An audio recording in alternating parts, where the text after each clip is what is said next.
cold, staring out the window with a drop of hope, riding all the way home, riding all the way home. I can feel the wind blow, it can get cold, staring out the window with a drop of hope, riding all the way home, riding all the way home. Okay, well, John, thank you for this opportunity for allowing us to come in and just have a conversation with me. Sure. I'm excited about sharing your story, and for the sake of brevity, we're gonna jump right in. Perfect. So this Perfect. is Minister John Jennings. Minister John Jennings is the executive director of Favor Ministries.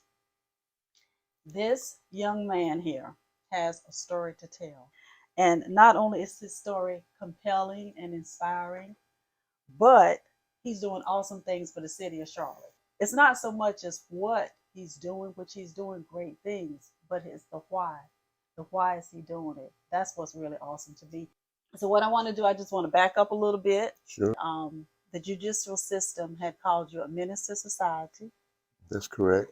You were faced with 165 years in prison, Mm-hmm. 140 for state, and 25 for For federal. federal, yes.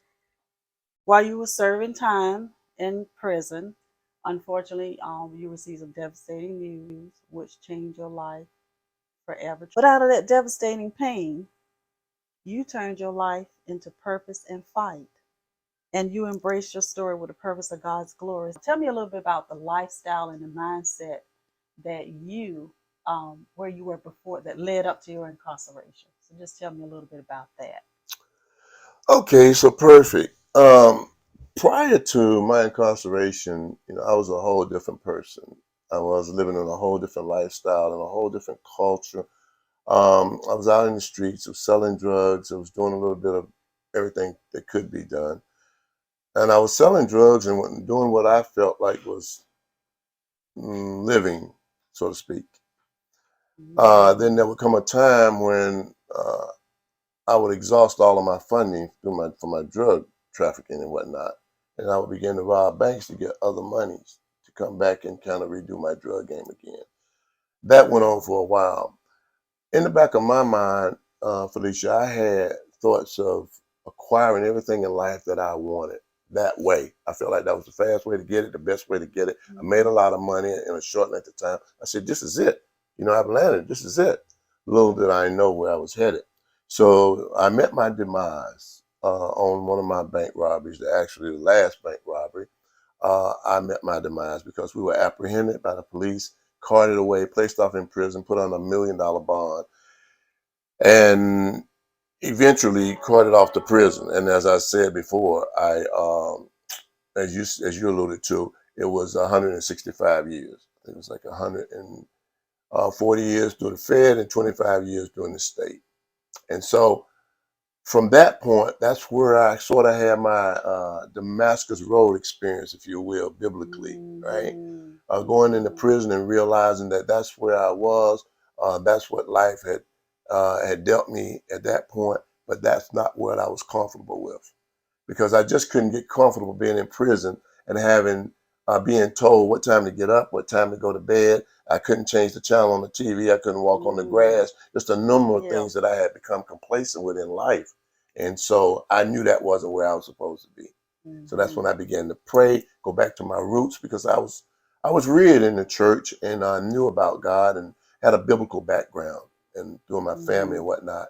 And so I kind of went back to my roots, and that's where life kind of turned around for me, if that makes sense. That's what I was going to ask you about when you said you went back to your roots. I said sometimes when we grow up in the church, but sometimes we deviate, we kind of go and do what we got to do. Yes, yes. Try to do things on our own. And I was interested when you said, I went back to my roots. Yes. Yeah, I did. I went back to my roots because, as I said earlier, I was raised in the church. I was raised with a biblical background. My parents, my mother was saved. She loved the Lord, and several of my aunts were ministers. And I was raised in that atmosphere. Every year at Easter time, we would have to learn these long speeches, and that's how I got so familiar with the Bible and is able even today to quote scriptures from the Bible, because we did that. every Sunday we would be in church pretty much all day long, you know, listening to Mm-hmm. ministers. And it was a requirement that we be there from our parents. And I think Mm-hmm. society has gotten away from that. And taking that element out of society, I believe, has relegated us back to where we are today, as far Mm-hmm. as some of the things that we're challenged with. So that Mm-hmm. was my lifestyle, though, and that's why it wasn't hard for me to get back to, as we say, to my roots, because that was always sewn inside of me. Even when I was out doing harm and doing wrong and selling drugs and doing all these things, I would be with guys that didn't have that background, and Mm-hmm. they were a bit more hard-hearted, if you will. Mm-hmm. Uh, Toward society, toward people, and they just didn't have a lot of love for society. With Mm-hmm. me, I felt like what we were doing was wrong, but I was a part of it and I wanted to endorse it. But then Mm-hmm. deep down inside, I regretted every moment, even while we were doing it. Robbing, selling the drugs, some of the activities we had, women performing, some of the things that we were doing out there in the street was really um, just gut wrenching, and I wasn't feeling really comfortable with it. And I Mm-hmm. feel if I could share that with anybody today, I feel that people today, a lot, maybe not a lot, but some people today are engaged in things because of peer pressure or whatever. Oh yeah. But deep down inside, Felicia, I believe that the true person is lurking to expose himself, Mm-hmm. and that's what Mm-hmm. happened with me. Yeah, That's awesome. That's awesome. That's good. That's good. yeah, I also wanted to talk about when you were in prison, hmm, and it was like 90 days before your sentence. You got this most devastating, yeah, horrible phone call that I cannot imagine, hmm, and yeah. it changed your life. And tell me a little bit about that because you were able to forgive the young man. Yeah. Well, So uh, you know, I talk about this when I feel like it's beneficial to somebody, but it's something that I genuinely just keep housed right, because it's not something that I like to deal with every day. right. Uh, I I had understand. one son, one biological son, and he and I were very close. And my choices, my bad choices, and that's why I share with people today. You know, be careful about the choices you make because they don't only affect you; they affect everybody around you.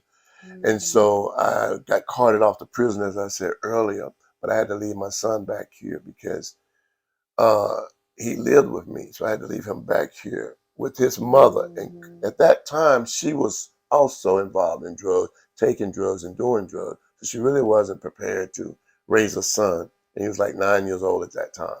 Mm-hmm. And so he had to be in the family. The family members raised him. And so we stayed in Mm-hmm. communication during my incarceration. And I worked, as I said before, I went back to my roots. So while I was in prison, I became Right. a chaplain's assistant and did things, set up the Mm-hmm. chapel and whatnot. So one day I Mm-hmm. was called to the chapel thinking, it was on a Saturday, thinking that they had wanted me to set up the Right. facility. Right. When I got there, the chaplain explained to me that he had some bad news for me. And I wanted to know what that bad news was all about. Mm. So I said, what is it, chaplain? He said, well, um, I got a phone call last night and didn't get in touch with you today. I apologize for that part. But someone killed your son last night. And he said Mm. it just, you know, he said it, he didn't have a lot. I don't know. I just can't explain it. But when Yeah. he said it, Mm-hmm. I just couldn't believe that that's what he was saying, Right. so to speak. Right. So I said, that can't be true, chaplain. I just talked to him this week. I Right. said, who told you that? And he said, well, I got two ladies that called. And the names he called off, one I recognized and one I didn't. One was his mother, and the other was someone I didn't recognize. Mm-hmm. So he said, but please call home and find out what's going on. So I did. And my brother, Hank, was there at the house with my son's mother at that time. And he answered the phone. And that was very unusual because at that time they didn't have that Mm-hmm. they didn't have a correlated relationship, Oh, okay. you know, if you will. Mm-hmm. Mm-hmm. So I said, what's going on, bro? He said, well, man, don't get excited yet. He's upset yet. He said, because we don't know. The John's been missing for like 24 hours, and Catherine's gone up to check on him. And so she did. And while I was talking to my brother, that lady came home. His mom came home and walked through the door, and I could hear her. Mm-hmm. I mean, it was a scream like I've never heard Mm-hmm. before in my life. A Right. mother had just discovered that her only son has been murdered. And to be honest with you, I just couldn't even stand up at that time. I mean, I just kind Right. of slid down beside the table and just.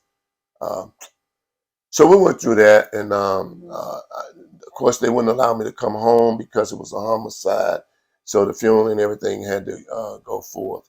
They gave me carte blanche. I was able to call and be piped in and all that, but I wasn't able to come home. And so I've completed my time, my sentence. I got out of prison, came to South Carolina, stayed in a transitional home for a while, and then I came to North Carolina. And during that time, they was working on the case, and they caught the people that did it, and they said it's to schedule their trial. It was a gentleman and his wife, and then one of their best friends.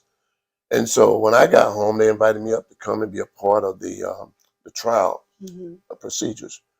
And so on my way there, this is, mind you, had been about 2 years. On my way there, God began to speak to me, and He shared with me. He said, "When you get there, I want you to tell this gentleman that killed your son how much I love him." Wow. And my thought at that time was, Felicia, I don't want to do that, God. Of course. I mean, Of course. God and I just Yeah. communicating at that Right. moment, Right. right? Right. God, I don't want to do that. Right. I mean, you asking me to tell the guy that killed my only son how much you love him. And I guess you do love him. You love everybody. But I don't want to tell him that. So God didn't say anything. It was just kind of quiet. So I drove about another 10 or 15 miles. And He spoke up again. He said, I prepared you for this moment. That's why this trial was put off for 2 years. He said, I prepared you for this moment and you're ready for it. You can do that and you will do that. So I thought about it for a moment. And I'm like, okay, this is what I do. I tell people how much God loves them and that God will forgive them, and you can't do nothing to separate God's love from you. I think this is my theme. This is what I do. So yeah, let's do this. I'll do it, God, for you. I said, right. So we get to Lincoln and we pull into the courthouse parking lot. I get out of my car and I enter the door and start up the stairs. And just as I start up the stairs, God spoke again. He said, and then I want you to tell Dennis how much you love him. And I just paused on the step. I said, God, that I'm not doing. I'm not telling a man that killed my only son that I love him, how much I love him. What is in that for me? What is in that for him? God said, there's nothing in it for anybody. It's in it for me. He said, because I too gave up the only son that I had so that you and a world of sinners just like you could have an eternal life. He said, and you will go in that courtroom and tell him how much you love him. And so I stood there with tears flowing down my face with just a baffled mindset. I didn't have a clue. I felt like I was going crazy because when God speaks to me, He speaks to me. It's like a conscience. It's like a thought in my mind, right? It's like a conversation going on in my head. And some people would say that that's a bit psychotic, but that's the conversation that God and I had. So I was baffled. So I went into the courthouse and went in the courtroom, and the prosecutor asked me, he said, "Would you like to address the court?" I said, "Yeah, at some point, yeah." So when everything was said and done and all the procedures had exhausted, he asked the judge if I could come up, and the gentleman was sitting probably as close as we are. And I shared with him. I said, Dennis, God wants me to tell you that you took away my son, you took away a son, a brother, an uncle, all these things you took away. Now we got a chance to get married. I said, you took this from my family, but God wants me to let you know that He still loves you. And if you'll make amends with Him, He's willing to bring you to heaven and give you an opportunity to be saved. And I thought I had said enough. So I was ready to back away, right? I was kind of like ready to back away. And God said, now tell him. And I just looked, man. And man, I'm telling you, Felicia, I was just gritting my teeth. I didn't know how to bring those words out. They were there, but I just didn't know how to exegete or bring those words out, if you will. And so finally I mustered up enough whatever to say it. And I said, even though you hurt my family this way, man, I said, it's a lot of people hurt. Your family's hurt. Your children are hurt. You got 9 or 10 kids going to be put in foster homes. I said, you and your wife, y'all did this. I said, but in my heart, I still find love for you, man. I said, I find heart in my heart I still have a love for you because I believe that God can heal all wounds. And I pray that nothing like this ever happens to you and your family. When I said that, there wasn't a dry eye in the house. The half of the courtroom was his side, and half of it was my side. And the stenographer was crying, the judge was crying, the prosecutor was passing out napkins, everybody was crying. And when I finished talking, I walked off, never stopped in the courtroom. I didn't want to see anybody. Right, right. I had just dumped my whole life out on that floor. Right. So I walked out into the lobby area and I just stood there and I just bawled out. And it was almost as if God put his arms around me, but I heard his voice as clear as day. He said, "Now, son, now I can use you." Wow. And from that day forward, things just started popping off. The ministry, favor of ministry, my marriage came together. Everything just seemed to sort of congeal at that moment. And so that's what God was waiting for, was for me to be able to go in that courtroom and tell this young man how much God and I loved him. And I don't know where he is today or anything of that nature, but that's what God wanted me to endow him with. And then he gave me a release, because if you could do that, I can trust you to go out into the world and tell other people and face other people who have gone through that and be able to straight face tell them that God can and God will give you strength. Yes. Does that make sense? Yeah, because the thing about it, you were obedient. You were obedient, and you had that connection, that intimate relationship with Christ, and you were obedient. Even though you didn't want to, you didn't feel it, but you did it anyway because you trust him and you heard him say it.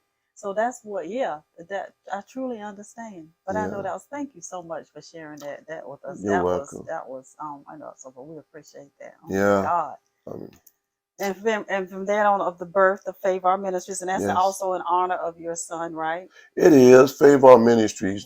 That's an acronym, and we spell it FAVA as opposed to O. FAVAR. And the acronym is Fathers Against Violence and Repeat Offenders Incorporated. I love that. Yeah, love that. So basically, as you're creating an environment for supporting the men that are returning back into society from being incarcerated.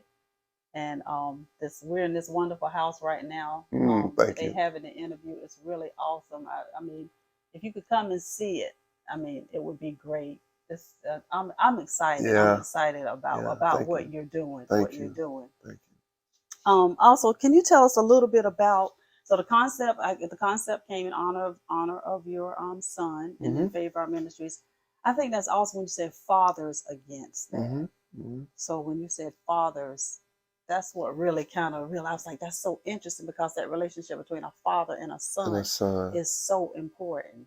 It is, and I didn't want to appear to be biased or sexist or male, anything like that when I created it. But I asked God for the name of the ministry that he gave me, and he said that. And when he said, call it Favor, and I'm like, Favor, FAVOR. So I dealt with the acronym, but the O I was struggling with. And he said, take the O out and put an A in. And so I did that. Now, I created it for men initially because I was so angry and bitter on the inside at crime, at the devil, and everything that had gone on. And I wanted to destroy the devil. I wanted to destroy anything that was connected to that. I hated the life, my past life, my former life. I hated that. And I wanted men to join forces with me, because we were going to go into some areas that I knew wasn't going to be safe. And I knew it would be a battle. I knew we were going into some drug and trafficking neighborhoods. We were going to stand outside some drug houses, and we were going to sing praises to God. We were going to clap our hands and stomp our feet. And we knew that there might be some flashback, some feedback behind that. And so I didn't want to take any women in there. But over the years since that time, we've incorporated women, and women has become one of the most important elements in this ministry now. Because to be honest with you, the women have become the leaders, because we sometimes as men, we think we run and we don't think, and they teach us to think and then run. So I have volunteers, staff members, and those guys are the core. They're the core. They keep the fire burning with this ministry. Some of them have been with me. We just turned 23 years old this year. Oh, wow. And the vast majority of my board of directors are about that old with me. in the ministry. Mm-hmm. Meaning, if they've been with me 23 years, so they're older. So a lot of them are like 60, 70 years old, the greatest. And so one of the things that I'm doing now is I'm revamping my board of directors, keeping those guys around, and instead of them being BOD, now they're advisory. They're going to be our advisory board.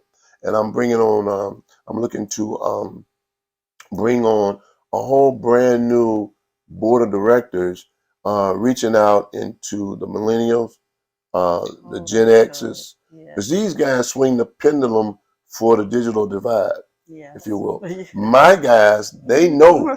I got an accountant who would, I remember nights he wouldn't let us go home at 12 o'clock because he couldn't find a penny. And I love it. That's why I'm keeping him around. Right. But they don't have the technology experience that we need today in order to keep up with what's going on. Keep up. Yeah, so that's one of the things that I'm doing going into the new year. What's the day? We're gonna wrap it up in just a minute. Sure. What does a day look like? Like if someone were coming out and they're looking for, because to me, I mean, you're transforming lives. When someone come out and they may feel hopeless, they don't have a place to stay, and then you offer a place for them to stay. What does a day look like for a person that's coming in? That's an excellent question. Excellent question, and I thank you for generating that one. I'll give it to you from the beginning. As a minister, I have a prison ministry, and we go to several prisons over several states, and we go in and we build relationship. We not only minister and spread the word of God, exegete with the hermeneutics and all that. That's great. But I teach my people when we go into those prisons to build a relationship with those people. Let them know that we love them, because a lot of them are there because they never had love. So we build that relationship, and they want to follow us. So when they come out of prison, we have the house here as a returning reentry component. So we have the house here. They step out of prison and step right into the house. And in this house, to go back to your question, to answer your question, I've incorporated several wraparound services. Goodwill, they wouldn't mind me sharing this. Goodwill, United Way, just an influx of agencies that offer a wraparound service. The GD, getting IDs, just whatever it is that they need. Okay. My niche is housing. What we provide for them here is when they come in, they have everything here you would find in a general home. I try to make it comfortable with the cushions and everything nice. Try to keep it that way so when they come in, I let them know coming through the door, this is not your home. This is your house. This is the place where you will prepare for your home. I want you to leave here and be able to go back out and go to Allenton or some major realty company and buy your home. But we're going to teach you here what that looks like. And so they come in, and in the morning at 5 o'clock, they get up. We have what I like to call a Bible session or a spiritual moment to get your day started. They clean up, shave, or whatever, and then they come out here in the common area, and they have that moment while one of them is back in the back fixing breakfast for them. And they'll eat breakfast, get clean up their general area. They have an area here that, a common area has to be cleaned up. And once all that's done, then they will go out for the day at 8 o'clock in the morning. And they'll be out, they go to NA class or A class, wherever it is that they got to go. They go out and they do that, and they come back in. And then when they come back in that afternoon, they'll have a dinner here waiting for them, and they'll do their little homework assignments or whatever, take a hot shower, watch a little TV, a game if it's on or whatever, and go to bed, get ready for the following day. Now that goes forth until Saturday. On Saturdays, on a day like today, I encourage them to go out, take their children, go to Carowinds, go downtown, go to the festival, jazz festival, whatever, get back with your family members, enjoy yourself. Forget about the week behind and don't think about the week ahead. Enjoy the moment with your family. And that's what we want to reinstill in these guys. And then when they come in on Saturday night, of course, they get ready for Sunday morning. Or if they want to spend the night at their family's home, they can, but there's one commitment. They have to pay $15 before they go. And you have any idea what the $15 is for? What? What's it for? It's for drug testing that they mandatory that they got to take because they stayed away from the house overnight. So when they come back in the following day, they take we get them in, take them in the back, and give them a drug test. Wow. Yeah. And so and then on Monday morning it all starts all over again. Wow, that's so good. And you manage to they maintain structure, but then they're entering back like in a slow process, just taking like baby steps, which is what they need, but you still keep structure, and that's really good. Yes. And accountability. And accountability. And we want to prepare them for what it is their heart's desire is. And this thing, man. I mean that we want to prepare them for what it is, that they want to do in life. We want to set them up and get them geared out so that they can do what they want to do. Yeah. Set them up for success. Awesome, awesome. Thank you so much. Let's see, was there anything else? I did want to say that again, thank you for endeavoring to meet the needs of the men in our community in this the area and Sure. Charlotte, because what you're doing, it's helping us too, helping the society as a whole. And thank you for your heart, your passion, your fortitude, being obedient. And we just want to thank you. And thank you again for sharing your story. Thank you. Minister John's recidivism rate is 10%. And that's awesome. Yeah. That's awesome, because I think for the state of North Carolina, it's like 44%. Yours is yeah, well, actually, it's 65 to 70% nationally, and I won't say they worked real hard to get it there, because I had nothing to do with the 10%. The men create that. If they come here and they do good and they they stay out of trouble and things like that, that reduces our recidivism number. But if they come here and they get in trouble, of course that number goes up. So it only reflects back to what we've done with the program and what the men have done successfully coming through this program. And I'm excited about that. And we're looking forward to even lower numbers moving forward. I'm excited about it. Thank you so much. Thank you. And I also want to mention he has a book coming out. It's soon coming out. I believe it's going to be released in a few days. And tell us the name of that book. Yeah, Establishing a Spiritual, Healthy, and Growing Church. And I have to plug that in. Establishing a Spiritual, Healthy, and Growing Church. Yes, and it's designed to reach out to the churches, of course, pastors, leadership, laymen, and also the community. And some would ask, well, why are you pushing this book toward the community? Because the Bible talks about the harvest being plentiful and the laborers being few. The community is the harvest. And they need to see the love of God coming from the church into the community. And so we need to come out and tell them about our testimonies and what God has done for us.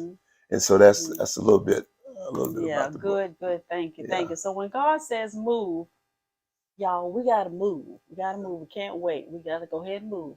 Time is short, and we got to move.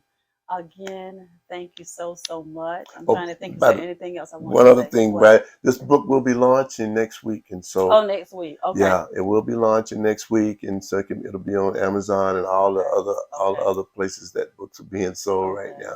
And we're also going to have details about the book too on the video at the end of the video. Okay. Perfect. All right. Thank you, guys. Thank you again.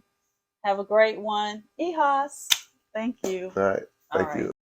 Feel the wind blow, it can get cold. Staring out the window with a drop of hope, riding all the way home. Riding all the way home. I can feel the wind blow, it can get cold. Staring out the window with a drop of hope.